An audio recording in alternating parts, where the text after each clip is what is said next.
All right. Hello, everybody, and welcome to SCAMP's third session of our new recurring webinar series called How We Got It Built, in which a SCAMP developer member presents a project case study to demystify the affordable housing development process.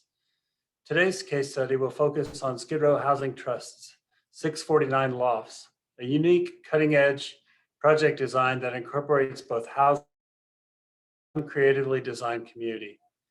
Today's feature speaker is Sierra Adelano, Chief Real Estate Officer at Skid Row Housing Trust, and we're excited to hear about this project's greatest challenges and its wonderful community impact.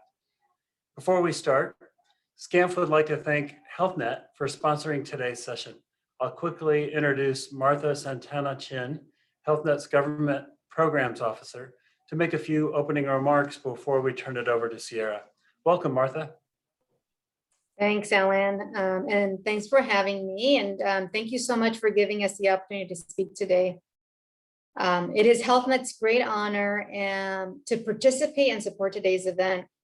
I lead the HealthNet plan on our Medi-Cal plan specifically, and we serve well over 2 million members across the state. Most of the members that we serve happen to live in Southern California.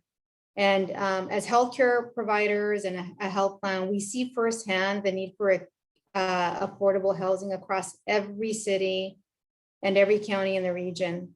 My heart personally just breaks every time I see a member in the community who is unhoused.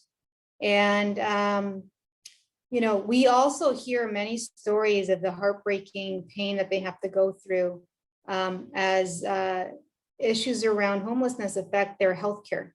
There is a significant intersection there. And so, policy makers and the private sector must do everything in our power to create appropriate housing for the unhoused. And that's why workshops like today are so important. Housing is one of the primary social drivers of health. And if HealthNet's going to be successful in our mission for having and striving to support healthier communities, we must make significant progress in building housing for our growing population. That's why HealthNet is proud to support this event and why we have sponsored and supported partners like LA Christian Health Center, who will provide medical care for 649 lofts serving LA Skid Row. And we look forward to continuing our work together in this policy area and congratulate you on what you accomplished and the work yet ahead. So thank you for the opportunity, and I'll turn it over to Sierra and the team.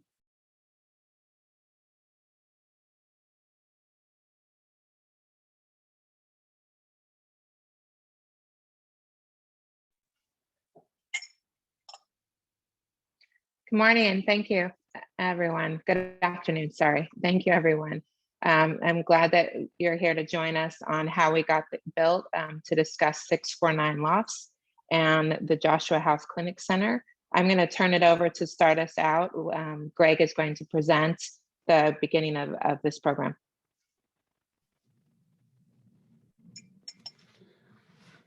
Okay. Good afternoon, affordable housing community. My name is Greg Smith. I'm the Director of Finance at Skid Row Housing Trust. I focus primarily on the pre-development side of the business. Here to discuss project 649 Lofts. It's located. Oh, actually, can you take us to the next slide, please?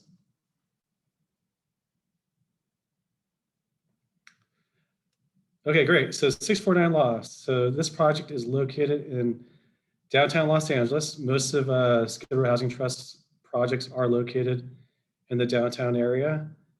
We actually have another project that was being developed across the street from this project. So it was nice to see two of our projects, both Triple H projects, being developed simultaneously.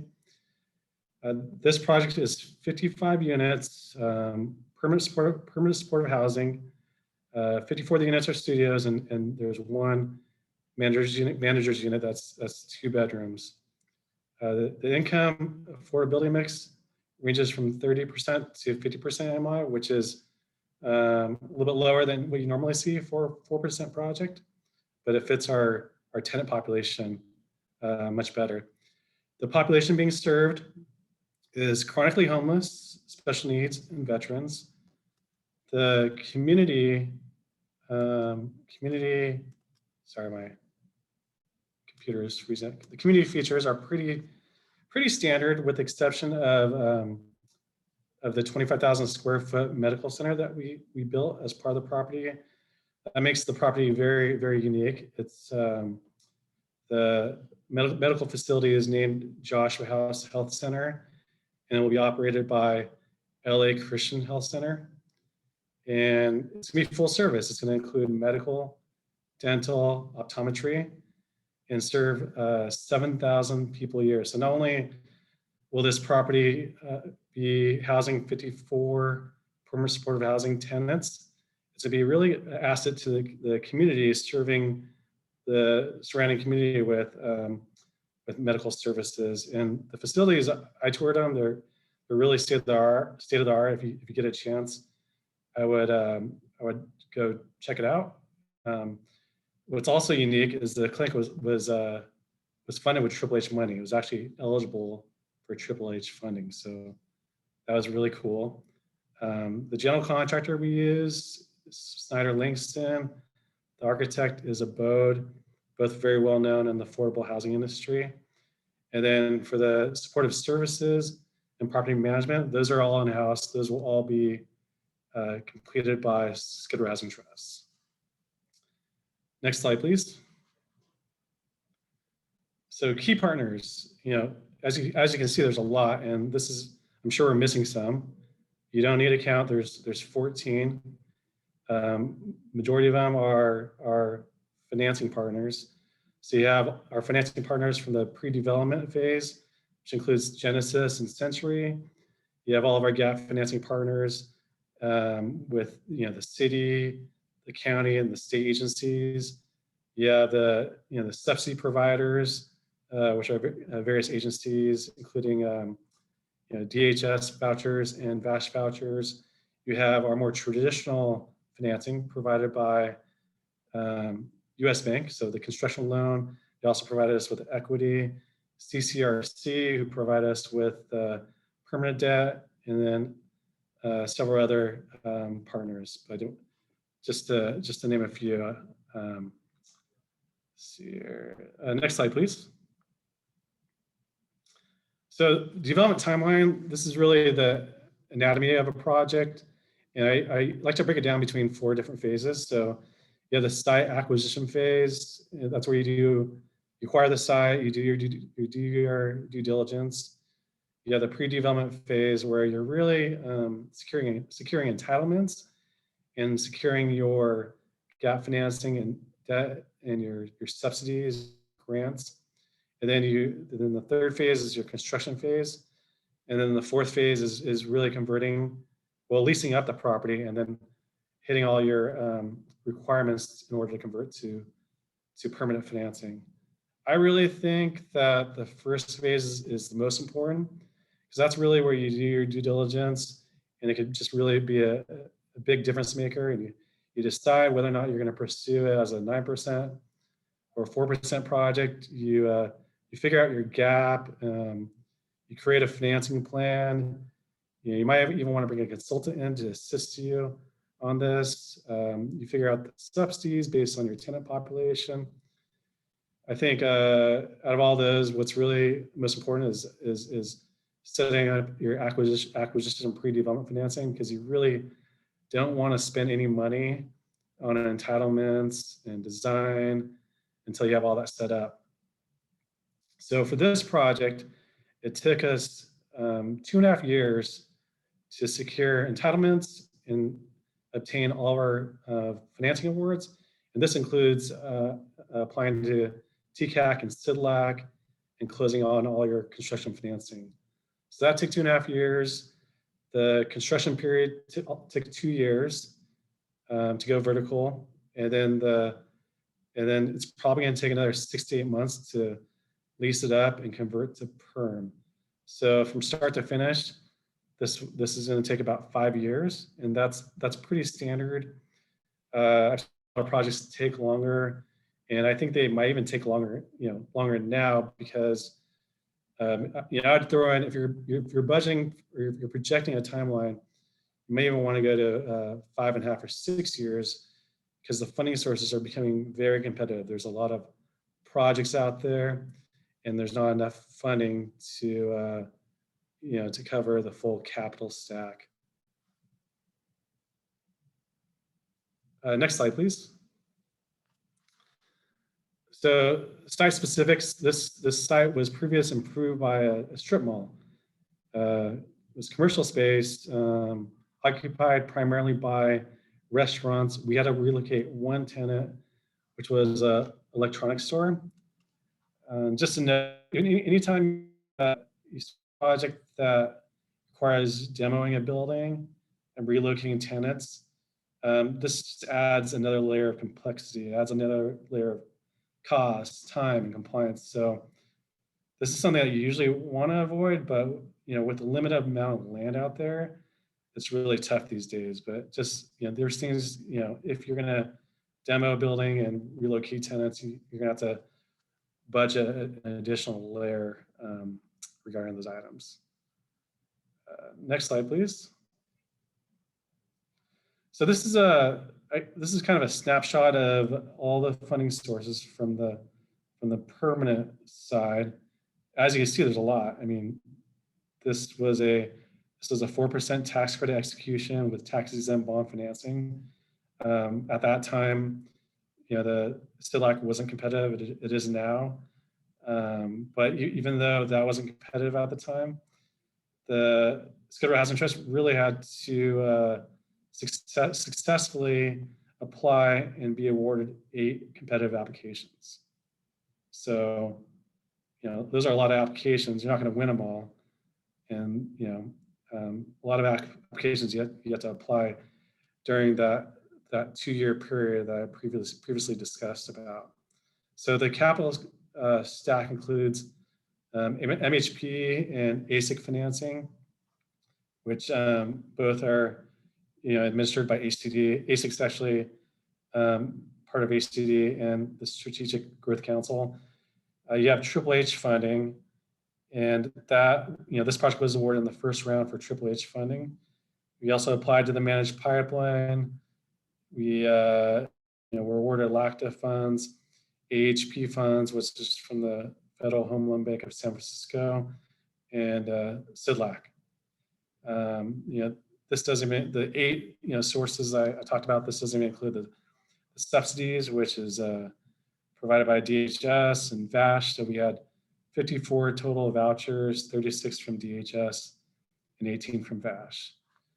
What's unique about the capital stack is there's ASIC funds. So that's AHSC. And this funding source, you really have to team up with the city to be competitive and for housing as well as offsite improvements. So we partnered up with Council District 14, and we identified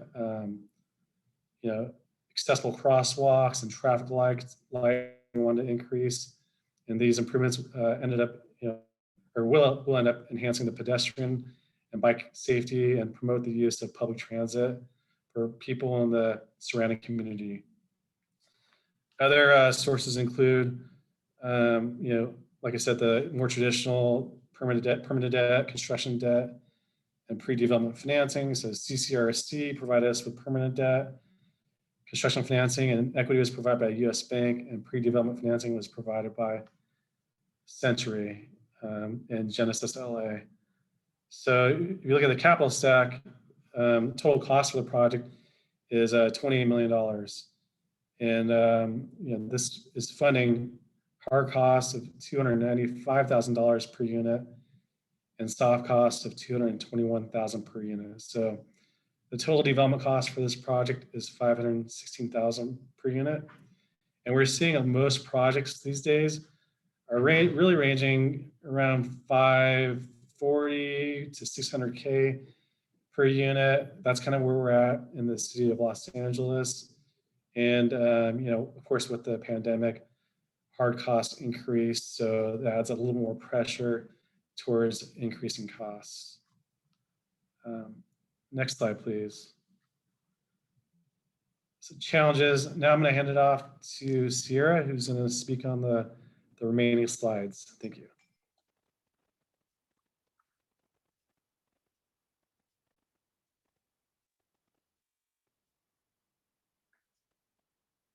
Hello. Thank you for that, Greg. I just wanted to add on, one of the other pieces when talking about the capital stack and all of the partners that it took to bring this project to fruition. It was also a huge push by the partnership with LA Christian Health Center. And that not only were we working on the capital stack for 649 Lofts, but we were also working on the capital stack for Joshua House as well. So instead of just having the combination of one project, you had a combination of two distinct projects in one building, each with its own structure, ownership, and finance. It's an efficient use of public funds, which allows development costs like acquisition to be split up between two projects, and thus makes the projects a little bit cheaper. But this was one of the most ambitious developments in the Trust's 30 years of history. Just wanted to add that note before we go on to the challenges. So challenges, all projects have them. This project was no different. In fact, in my 20 plus years history, this one had some special challenges. A lot of them due to a unique global pandemic and finishing construction in that time frame. But one of the unique challenges that we had on this project that's worth highlighting is we had a height restriction that all projects have them. This particular project being a 7-story building, we're one of the tallest in the area, and we butted up against the restriction even in design. This project was originally designed within 1 foot of its height restriction. We actually finished the project within inches of the restriction. And many challenges came up during the construction that involved creative solutions for every piece of equipment that was placed on the roof. This meant a lot of measuring and remeasuring throughout the project. Another challenge was parking restrictions. Parking is always a challenge on any project, and it often dictates how many units you can fit on a site. For this project, having the clinic and residential building on the same site presented an even greater challenge. The project had a requirement of 25 spaces, only one of which is assigned to residential, as the clinic requirements were much more demanding. This was mitigated through design, and it was mitigated with parking lifts, which is the first time we've used parking lifts, and they've been quite successful so far. The other challenge was the integration of residential and clinic. While having two projects in one site often minimizes the costs, it can also complicate the systems required for operations, such as intercoms, key systems, and even fire life safety tie-ins. All of these systems pose their unique challenges for each project and required careful consideration on the demands of each project individually. As being a developer for both sides, it was often a challenge to work through what the residential needs were as opposed to the clinic needs, and to really put your developer hat on and being creative and thinking through how we were going to manage that through operations. One of the other challenges for this project, and I'm sure any project that finished within the last year, is delays. This is a nature of the beast of building in any development, and it's something that we all face and have to mitigate through. For this project, we had significant delays associated with the global pandemic, from everything from supplies being delayed to not receiving power due to LADWP staff not being able to meet the demands because they were also short-staffed because of the pandemic. Most of these were out of our control. However, as a developer, you have to take responsibilities to find solutions and to own the issues. And that means making sure that you're in communication continually with both your lenders, your investors, and your contractor. It also requires a lot of teamwork. And if you don't have a team that's willing to muscle through all of these issues, then it brings its own set of unique challenges. And last but not least is something that we all fear and try to plan for as much as possible, and that's cost overruns. This project did experience cost overruns mostly due to the delays so the delays always come kind of hand in hand with cost overruns. And this project did not escape it. It had an increased cost due to COVID-19 delays and cost increase impacts. We have an incredible partner with US Bank, and they've helped us all the way along the lines to minimize the pain and ensure that the project stayed in balance financially. We've also gotten creative in seeking non-traditional funds that you normally would not do during development. In fact, we received a grant from Cedars-Sinai recognizing the importance of this project due to both the clinic and the residential piece. Next slide, please. Lessons learned.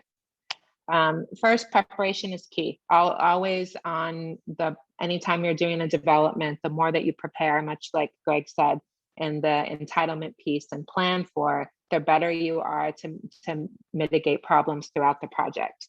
On this particular project, we made a switch with the general contractor right before the start of construction, and this was in order to achieve cost savings. We ultimately did not receive the savings, largely because of the delays with the global pandemic, but also because there was pain that was suffered in not having the historical knowledge from the pre-development contractor that was passed on to the contractor that ultimately did the project. So if any time you're afforded the ability to have a GC on at pre-development, I definitely suggest that. And anytime that you can keep that GC through the construction phase is a big bonus to the project. Next one is capital stack always can be tricky. I know most of you out there, this is an understatement, and that it's to be expected with all affordable housing. I like to think of this as kind of cake making when I describe it to people that are not familiar with how the affordable housing cap stacking works. And just like a cake with many layers, if you put the wrong ingredients together, it just doesn't taste right. And sometimes with projects, that's what happens. Asset managers out there, if you're listening, we don't intentionally try to do that. We try to make all of the layers of cake taste good, but sometimes not knowing what they're going to work, whether or not they're going to work together, we don't know that until the end. In this case, I'm referring to the layer of the VASH vouchers that we added to this project. We've had a difficult time leasing up this project due to this additional layer, and not because there's not veterans out there. One of the decisions made early on was that these units would all be studios, and many of the projects in which vouchers are utilized are actually one bedrooms. And a lot of one bedroom units came online at the same time that our project came online. And so when you have a veteran that's choosing between a studio and a one bedroom, they're more than likely going to choose the one bedroom, which has made this project a little bit difficult to complete the lease up. So if you're utilizing these vouchers, we'd offer some advice that you consider using them for one bedrooms and not studios. Additionally, these vouchers, you need to be very careful with the selected AMIs that best suit the veterans in your area. Like Greg mentioned, these are on the lower skew of AMIs in 30 and 50%. And many veterans with their benefits are a little bit outside of that range. So I'd highly suggest doing your research on the area median income for vets in your area prior to setting up a unit matrix. And most of all, make sure that if you're going to use the VASH vouchers or any sort of veteran funding, that you're ensuring that you have a good team and that you're working on your lease up early. And then being the first means planning for the unknown. Anytime that you're going to be the first, which the trust has done many times in its history, we're kind of known for taking on new projects and being inventive and making sure that we're the first. But that does mean that it gets a bit tricky and that you really have to plan for what that means. And that's, doing your homework. It's being patient and making sure that you have patient investors and lenders, because if you don't, it's going to be a difficult road when you're trying to figure stuff out. This particular project we had a first financing source, that's Triple H. Being one of the first Triple H projects has its unique challenges, and that everybody was learning from the process as you go. I think things have gotten a lot better as you kind of grease the wheels and move on. This project was the first project of the trust that had a condo map on it, and that took some learning as you go. It also was the first clinic that we've ever built. I think it was quite successful in the end, And we're, super happy to have this project completed and happy to be moving forward in getting the services in the space with the clinic. But it was a first, and it took a lot of learning, everything from what type of plumbing goes in a clinic as opposed to residential, and a lot of codes that we normally don't work through on the residential side. And the last but not least is lease up. I mentioned a little bit, lease up starting early is always key. With the complexity, this was even more important. We suggest everybody to stay vigilant and to ensure that the team is prepared. And most of all, if you haven't realized that from all the rest of this presentation, it's be creative. And that is something that definitely will get you through a project. Next slide, please. The impact story. I'd invite all of you guys to actually see the video. I'm not going to read through the slides specifically, but to ask everybody to go on our YouTube page and to see the video of Fatima. She's a resident that moved into 649 Lofts, and she had been on the streets for 17 years. Her story gives me chills even mentioning her name. And it is something that, this is the reason why we all do this work. It's hard, it's tireless, it's difficult. I can give lots of other adjectives that I shouldn't say on this recording for how difficult it is to build. But the reason why we all do this is really because we're here to house those without homes. And this is just one of many stories that we've had from 649 Lofts. And again, I invite you all to our YouTube page where you can see this visually. And also, if you want to hear more about the project that we didn't cover today, I invite you to watch the grand opening. We have some other great stories there from residents as well. Next slide, please. And just thank you to all of our partners. Greg went over a lot of them, and here are some of their logos there. 14 partners is a lot. And there's another 22 that are on the Joshua House side. So getting them all to play nice on documents and and lender requirements was a tall task for the team that put this project together. And I just want to say thank you to all of them out there. I know that while me and Greg were not here to start this project, we were here to finish it, but it took a whole team of people prior to us to get this project off the ground and funded. And I just want to say thank you to all of our partners out there. Thank you, Thank you. Sarah and Greg. We do have one question so far from an attendee. Sean wants to know first, did you guys use commercial prevailing wages? Was there a PLA?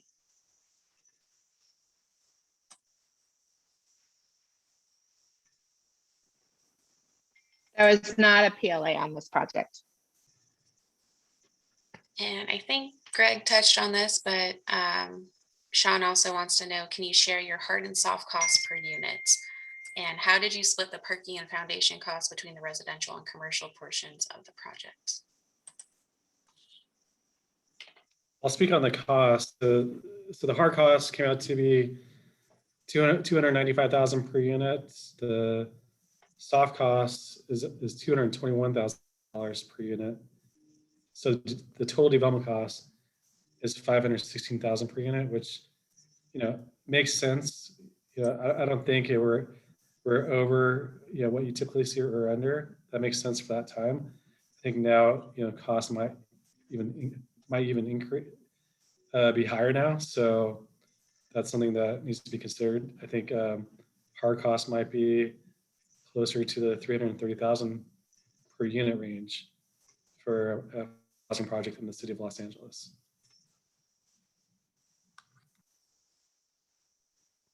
And then as for splitting the cost between the two developments, it was split based on square footage. Got it. And then another question is, for future projects, would you make any major changes to the strategy you utilize to build your capital stack? Or does the nature of affordable development require pulling together so many diverse sources? For the future, and I'll speak to Little and Greg can speak to this as well, is we are trying to limit the number of sources in the future. As I stated, getting everybody to play nice in the sandbox and having that many partners is difficult. It limits, the more layers that you add on, the more limitations you have. especially when you're looking at, the demographics that you serve and kind of that cake making layer process. We are looking to limit those anytime that we can. We're looking at private funding to do so. A couple of our projects in our pipeline are utilizing more private funding, and we're trying to apply for less public funding. Greg, I don't know if you want to add to that. Yeah, I would just say, obviously as a developer, you don't want to have that many funding sources. It's a lot of applications. Each application, it takes 2, maybe 3 months. And then, just to get, sometimes you're capped at maybe $2 to $3 million for the application. And then your gap could be closer to $15 to $17 million. So if we could do it all with one funding source, I think that's what the development community would prefer as a whole. And then these projects would just get done a lot quicker, and there'd be a lot less confusion. And I think that's when you look at the pre-development phase, which takes on average 2.5 to 3 years, sometimes even longer. Primary reason for that taking so long is the fact that we have to apply to all these different funding sources. It's not the entitlements, that takes 7 to 8 months, and some of that can be done simultaneously with the applications. But really, it's in my opinion, it's the applications that really cause the projects to take the longest. All right. And then another question is, did you use a third party to assist in compiling the financing sources, or did you do it all in-house?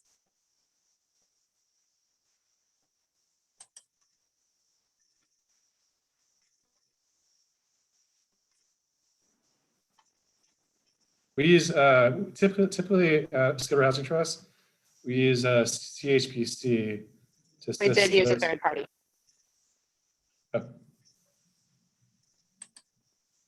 Yeah, third party, which is typically we've used CHPC in the past. And another question is, as the zoning and land use policies may shift for allowable development in Skid Row, are there any innovative ideas to develop housing or service centers in some of the industrial buildings in the region, in the area? That's something that we're exploring in the future. We're looking at how we can reuse some of the buildings that are already existing there. We also are looking to build outside of Skid Row.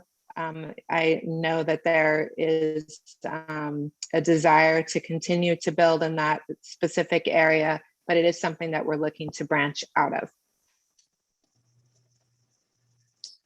Well, I think those are all the questions, so we'll end it there. We will share slides and a recording with all registered attendees, so look out for that later today. And thank you, Greg and Sierra. Thank you, everyone. Thank you.